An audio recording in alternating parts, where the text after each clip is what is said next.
Hello everyone, আমি পায়েল। আমার নতুন একটি ভিডিওতে সবাইকে এত এত ভালোবাসা। আশা করি আপনারা সবাই খুব ভালো আছেন, আর আমরাও কিন্তু বেশ ভালোই আছি। মঙ্গলবারের সকাল আজকে এ মাসের 25 তারিখ। বেলা এখন বাজে প্রায় ধরুন ওই 11:30 মতো। আবহাওয়া দারুণ সুন্দর। সকালবেলায় আজকে একবারে স্নান করে নিয়েছি, খাবার দাবার খেয়ে নিয়ে এখন এলাম রান্নাঘরে। বাইরের ওয়েদারখানা দেখতেই মনটা একেবারে ফুরফুরে হয়ে গেল। এইবার মনে হচ্ছে যেন গরমকাল আসবে আসবে ভাব। তবে সামনের সপ্তাহে আবারও 2 দিন মতো বৃষ্টি রয়েছে, আর বৃষ্টি পড়লেই আবারও কিন্তু ঠান্ডা পড়তে পারে। এই গাছখানা রান্নাঘরের জানলার সোজাসুজি থাকে আর দারুণ আলো বাতাস পায়। মাঝে মাঝে মাটি শুকিয়ে যায়, তাই প্রায়শই জল দিয়ে সতেজ রাখি। এই তারিখ বদলানোর কাজটি কাঞ্চন প্রত্যেকদিন সকালবেলা যখন গেট দিয়ে বের হয়, মানে দরজা দিয়ে বের হয়, তখন এইটা বদলে যায়। কিন্তু আজকে কেন জানি না, হয়তো তাড়াহুড়োর মধ্যে ছিল, তো সকালবেলা আমি উঠে এটা এরকম দেখেছি, তখন আর চেঞ্জ করা হয়নি। এখন বাজে প্রায় 12:30। আমি সকালে ব্রেকফাস্ট করেছিলাম ওই গতকালকের কিছু লেফট ওভার দিয়ে, একটু ফল, কেক, দুধ এগুলো খাওয়া দাওয়া হয়ে গিয়েছে। এখন আমি এসেছি আজকে রান্না হবে কাতলা মাছ দিয়ে ফুলকপি আলুর দেশি পাতলা পাতলা যে ঝোলটা মারা বাড়িতে করে না, ওটাই করব। এই সময় তো আমি খুব বেশি স্পাইসি খাবার খেতে পারি না, আর আজকাল জানেন আমি রান্না বান্নার মধ্যে জিরে গুঁড়োটা টোটালি অ্যাভয়েড করে দিচ্ছি। শুধুমাত্র গোটা জিরেটাই আমি একটুখানি ফোড়নে দিচ্ছি। আর তার সাথে রান্না হবে উচ্ছে আলু ভাজা। আমার ভীষণ প্রিয় এই প্রেগন্যান্সিতে উচ্ছে আলু ভাজা, সেটাই করব। চলুন রান্নার কাজে লেগে পড়ি। মাছ হোক বা মাংস, দেখবেন ধোয়াধুয়ি করার সময় গায়ে একটু না একটুখানি জল তো ছিটে আসবেই, আর সেটা যদি হয় স্নানের পরে, তখন তো আরো গা ঘিন ঘিন করে। তাই জন্য এখন যেহেতু আমি একটু বেলার দিকেই রান্না বান্না করি, চেষ্টা করি তাই সকালে স্নানের আগে মাছগুলোকে ধুয়ে জল ঝরিয়ে পরিষ্কার করে রেডি করে রাখতে। এতে ওই জল ছিটে আসার অস্বস্তিও কাজ করে না, আর রান্না বান্নাও চটজলদি হয়ে যায়। দুদিকেই সুবিধা। বেশ, চলুন মাছটা সুন্দর মতো মাখিয়ে রাখলাম, আর ফ্রোজেন ফুলকপিগুলোকেও ফ্রিজ থেকে বের করে রেখেছি, সুন্দর নরম হয়ে গিয়েছে। বাড়ির সামনের ওই 23 তলা বিল্ডিং খানাতে যে কাজ হচ্ছিল, এক একদিন দেখছি নিত্য নতুন ওরা বিভিন্ন রকম মেশিন এনে সেটা দিয়ে কাজ করছে। বেশ অভিনবত্ব রয়েছে এদের কাজকর্মে, আর খুব সেফটির সঙ্গে দেখছি সবাই কাজ করছে।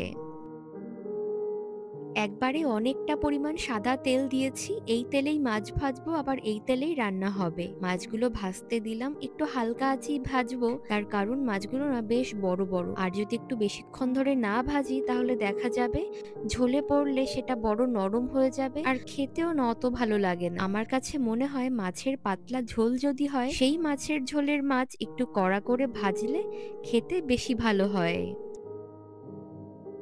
বেশ, ওদিকে মাছগুলো আস্তে ধীরে ভাজা হতে থাকুক, আর এদিকে চলুন উচ্ছে ভাজার সাথে যে কিছু আলু দেব সেগুলোকে আমি ঝিরিঝিরি করে কেটে নিই। আর জানেন, এই প্রথম প্রথম ছুরি দিয়ে ঝিরিঝিরি আলু কাটতে আমার যে কি অসুবিধা হতো, কতবার যে অসাবধানতায় আমি নখ কেটে ফেলেছি সে আর কি বলি। তবে মানুষ হলো অভ্যাসের দাস। এখন আবার বটি দিয়ে কাটতে গেলে দেখা যাবে আঙুল কেটে বসবে। ছুরি দিয়ে কাটতে এখন বেশি স্বাচ্ছন্দ্য বোধ করি। বটি দিয়ে যে একেবারেই শাকসবজি কাটতে পারবো না আবার তাও নয়, তবে ছুরি হলে আমার সুবিধা হবে বেশি, আর কাজটাও দ্রুত করতে পারবো।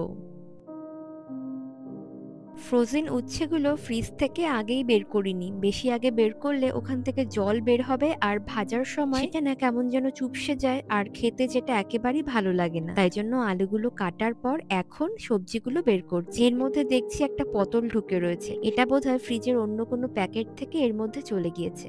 যাই হোক, অর্ধেকটা পরিমাণ উচ্ছে রয়েছে, বীজ ছাড়ানোই থাকে। এরকম ফ্রোজেন শাকসবজি হলে রান্নাবান্নায় বেশ সুবিধা হয়। সব সময় না অত সময় থাকে না, আর দেখবেন মাঝে মাঝে এমনিই অকারণে কাজকর্ম করতে ইচ্ছা করে না। তখন যদি এরকম কাটা বাছা ধোয়া জিনিসপত্র হাতের কাছে পাওয়া যায়, চটজলদি রান্নাও হয়, আর অত বিরক্তও মনে হয় না। এই উচ্ছের মতনই নানান রকম শাক সবজি ফ্রোজেন করে প্যাকেটে ভরে বিক্রি হয়। তবে সেসব প্যাকেটের পিছনে আবার লেখা থাকে বড় বড় করে, ধোয়ার একদমই প্রয়োজন নেই, ইনস্ট্যান্ট প্যাকেট খুলেই রান্না করা যাবে। তবে কি করি বলুন, আমার বেচারা বাঙালি মন, এই মন নিয়ে আমি প্যাকেট খুলে না ধুয়ে রান্না করব? মনটায় আমার বড় খুঁতখুত করে।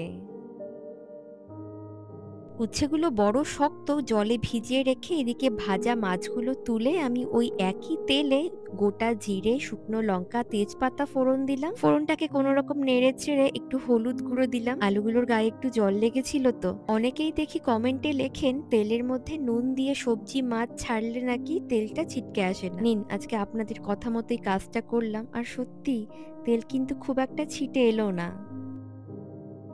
প্রেগনেন্সি রিলেটেড আমার রিলস ভিডিওগুলো আর বড় ভিডিওতে অনেকেই দেখছি আজকাল একটি কমেন্ট করছেন, সেটি হলো আমাদের দেশে বাচ্চা প্রসবের সময় হবু মা এবং তার পরিবারের সবাই ভয়ে কিংবা যে কোনো অন্য কোনো কারণে বেশিরভাগ মানুষই সি সেকশনের মাধ্যমে বাচ্চা প্রসব করে থাকেন। জাপানেও কি তাই হয়?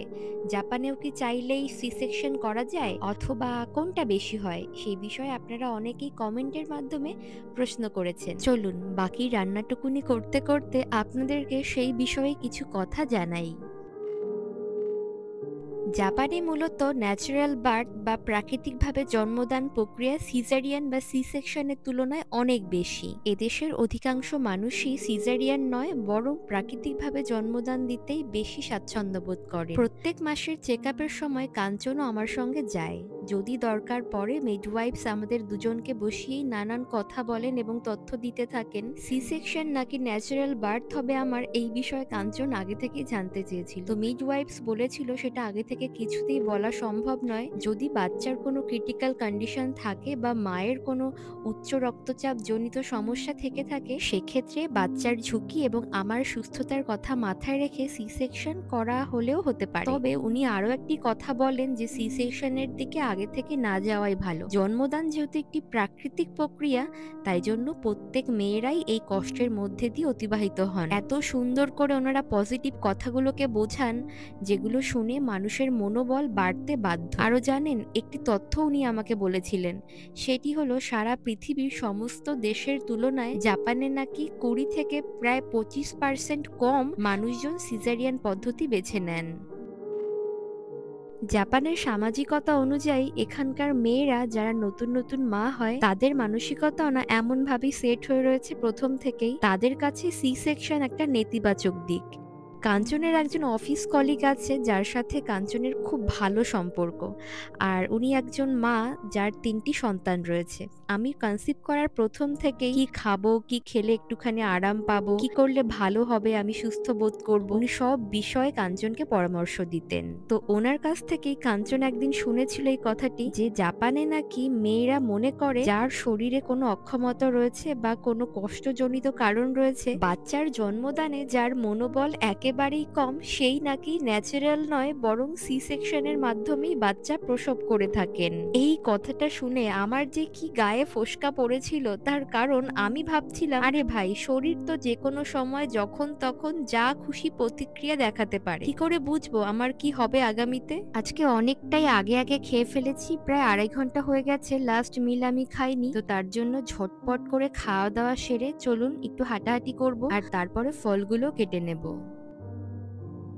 আসলে আমাদের দেশীয় মানসিকতার সাথে জাপানি মানসিকতার বা দৃষ্টিভঙ্গির অনেক পার্থক্য রয়েছে। এখানেই তো আসল অমিল। তারা জিনিসগুলোকে যেমন ভাবে দেখে আমরা সেভাবে দেখতে পারি না। তবে অনেক বাঙালি দিদি রয়েছেন যারা আগেই মা হয়েছেন একবার দুবার, তাদের মুখেই শোনা সি সেকশন নয় বরং ন্যাচারাল বার্থটাই এখানে বেশি হয়। আমার পরিচিত অধিকাংশ বাঙালি দিদিরাই এদেশে তাদের বাচ্চাকে প্রাকৃতিকভাবে জন্ম দিয়েছেন। জানি না আমার সাথে কি হতে চলেছে, তবে বড়দের কাছে শুনেছি, যেমন মা, বৌদি, শাশুড়ি মা সবাই জানিয়ে দিয়েছে আমি যেন সুস্থ থেকে সব রকম ভাবে চেষ্টা করি এবং মানসিকভাবে প্রস্তুতি নিই প্রাকৃতিকভাবে জন্মদানের।